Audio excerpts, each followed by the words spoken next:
عملت النهاردة كيكة الشوكولاتة اللذيذة، هشة وطرية وزي ما انتوا شايفينها كده، احلى من الجاتو واحلى من التورته. يلا بينا نشوف هنعمل ايه مع بعض.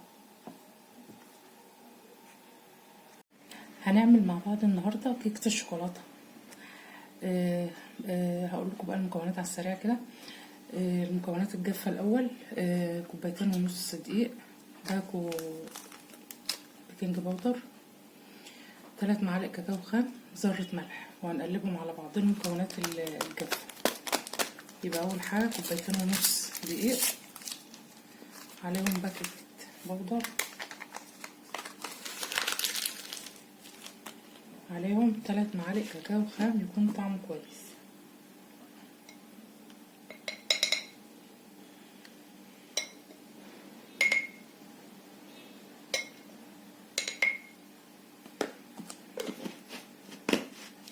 وهقلب الاول المكونات الجافه. انا طبعا حاطه ذره ملح.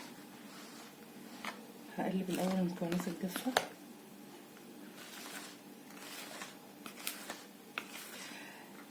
انا نخلة الدقيق مره وهنخله كمان مره لما اجي احطه على الحاجات السائله، عشان طبعا نخلة الدقيق من الحاجات اللي بتخلي الكيكه تطلع منفوشه كده وناجحه. هخلط بقى المكونات السائله. هقول لكم على المكونات السائله: 3 بيضه، عدد 3 بيضه. طبعا انت لو حابه تعملي الكلام ده في الخلاط ماشي، انا هعمله بالمضرب هنا. 3 بيضه، سكر، كوبايه سكر، باكت فانيليا،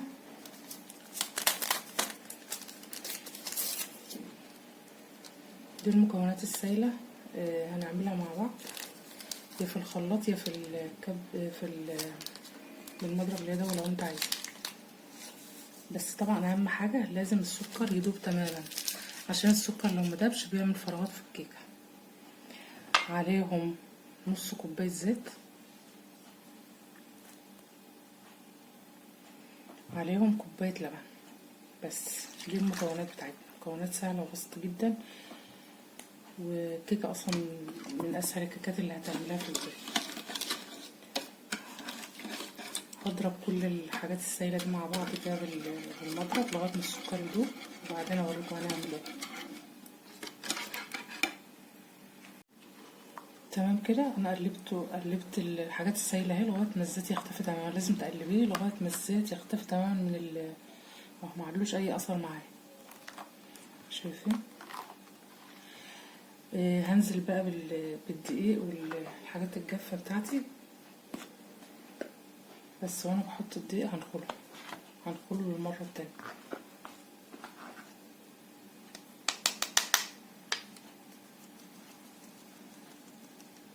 عشان لو في كلاكاع او حاجه ما تنزلش معايا متبقاش باينه في الكيكه بتاعتي.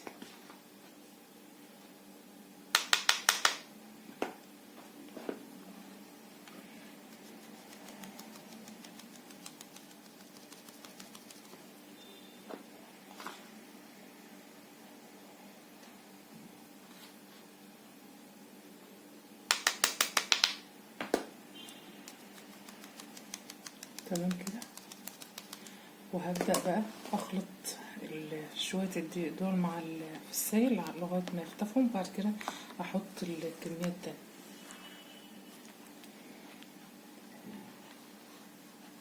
طبعا وانت بتعملي الكيكة دهيت لو لقيتي قوامها تقيل شوية ممكن تزوديها شوية لبن صغير. لو لقيتي القوام خفيف بتزودي معلقتين دقيق. بس ان شاء الله بالكميه ديت بالمقادير دي مظبوطه كده هتطلع معاكي كويسه من اول مره ان شاء الله.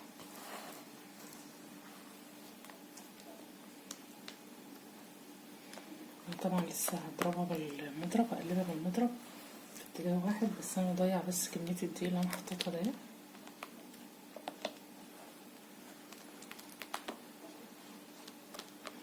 عشان ما يبقاش مكلكع كله في بعضه. هنزل بالكميه التانية.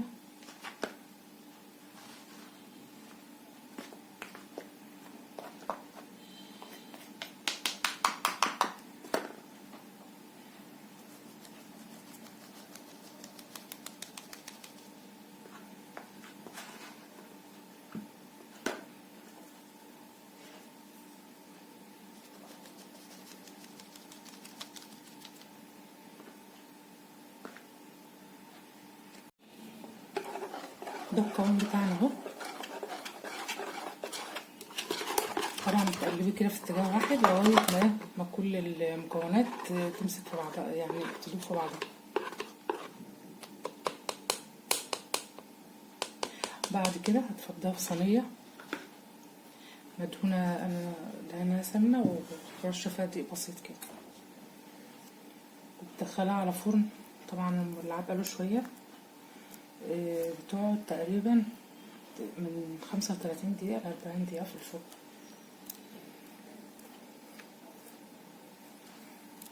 بعد كده لما تطلع هوريكم شكلها واقول لكم لسه هنعمل ايه.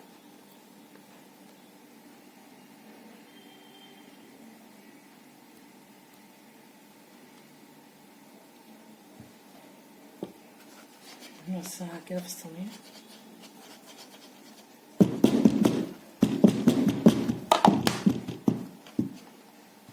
بس هدخلها الفرن. بعد كده اوريكم شكلها واوريكم هنعمل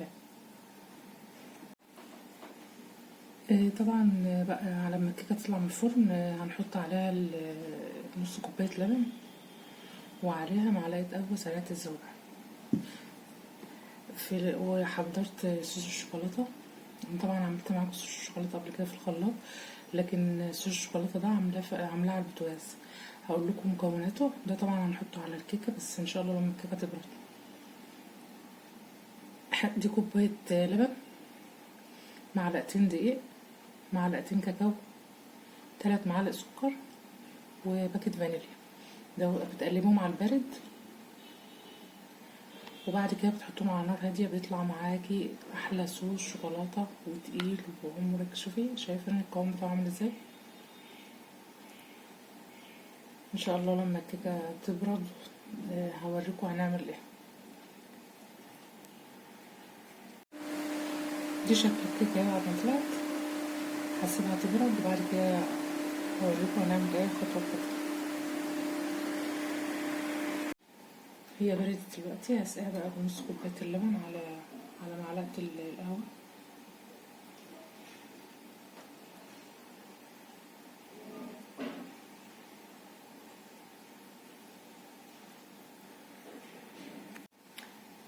هحط عليها دلوقتي صوص الشوكولاته اللي انا عملته.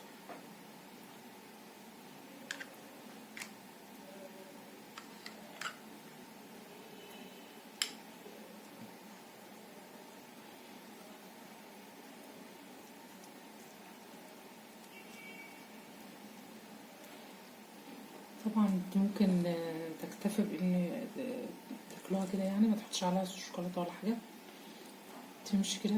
كده طعمها جميل جدا.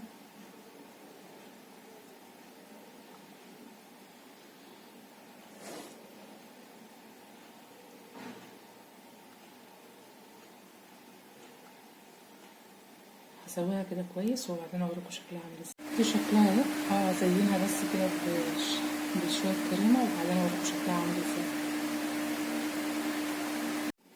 ده شكلها اهو. طبعا الحاجات الكريم شانتيه اللي فوق ده اختياري، لو مش حابين ممكن تستغنوا عن الخطوه دي. ودي كانت كيكه الشوكولاته اللذيذه. اتمنى تجربوها. لو الوصفه عجبتكم متبخلوش عنها بلايك، مشاركه للفيديو ومشاركه في القناه. اشوفكم في فيديوهات جديده ان شاء الله.